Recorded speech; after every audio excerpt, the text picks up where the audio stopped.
It's a possible security flaw that could put travelers and military troops at risk. And it's part ongoing technology series, The New Hacking Threat. NBC5's Tammy Leitner reports. In 1999, Pinecrest, Florida.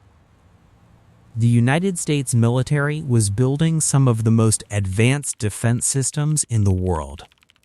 NASA was developing software for the International Space Station.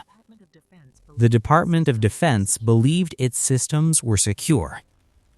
They were wrong. Because somewhere in Miami, a 15-year-old high school student was already inside. As a child growing up in South Florida, Jonathan was fascinated by computers. While other kids played outside, he stayed indoors, absorbed by code and operating systems. At night, he installed Linux on his laptop.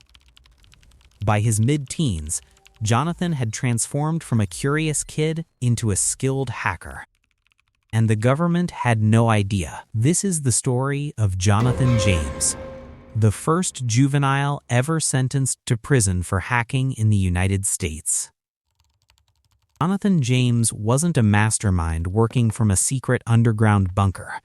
He wasn't part of a terrorist group. He wasn't even old enough to drive. He was just a teenager with a computer in his bedroom. Online, he used the alias C0MRED, and like many teens in the late 90s, he was curious about how systems worked.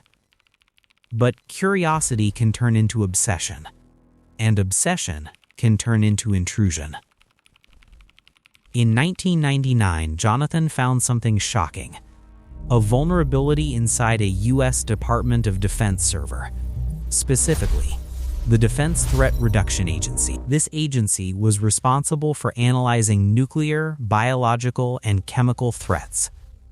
Within weeks, Jonathan had intercepted thousands of government emails, accessed sensitive employee data, installed a backdoor, gained administrator-level control. But he didn't stop there. From the Defense Department network, he pivoted into NASA, specifically systems supporting the International Space Station. According to investigators, he downloaded software worth approximately $1.7 million. NASA later stated the intrusion forced them to shut down systems for 3 weeks, all because of a 15-year-old working alone from his bedroom.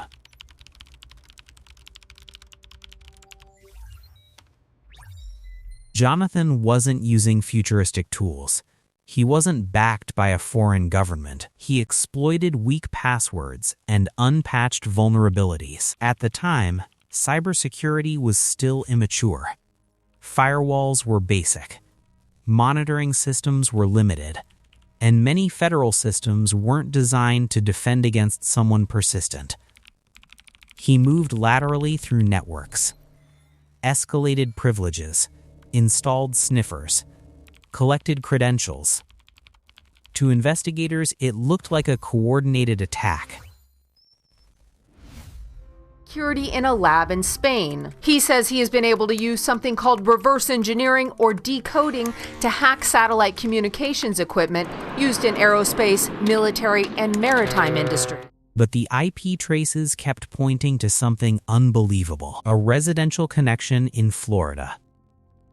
When federal agents tracked the breach, they expected an organized criminal ring, maybe even a hostile nation-state.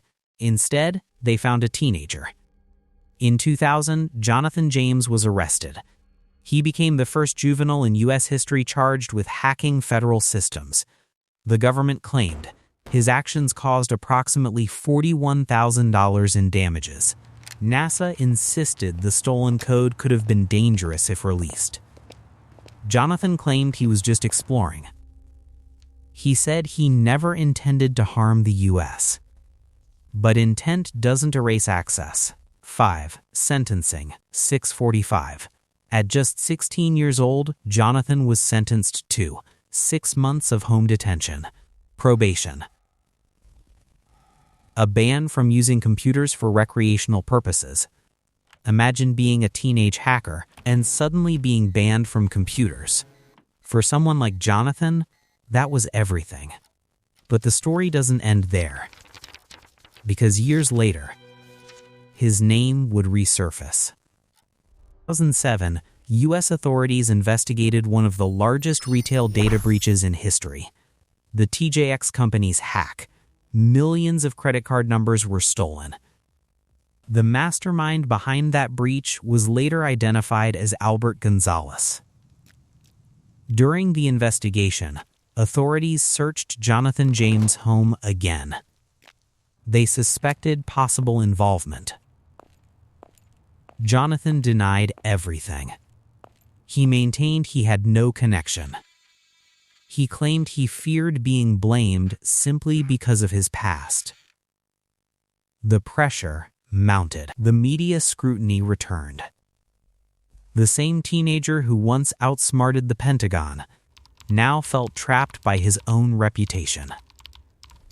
In 2008, at age 24, Jonathan James died by suicide. In a note, he reportedly stated he did not trust the justice system. He believed he would be prosecuted for crimes he did not commit. To this day, officials have said there was no confirmed evidence linking him to the TJX hack. His early actions made him famous, but they also made him a permanent suspect. Jonathan James was not a spy. He was not a terrorist. He was not a supervillain. He was a teenager who exposed just how fragile government cybersecurity really was. His case became a wake-up call. After his breach, federal agencies began taking cybersecurity far more seriously. Network monitoring improved. Penetration testing expanded. Security budgets increased. Because if a 15-year-old with a dial-up connection could breach the Pentagon, what could a professional hacker do? And today, in a world connected by billions of devices, that question is more relevant than ever.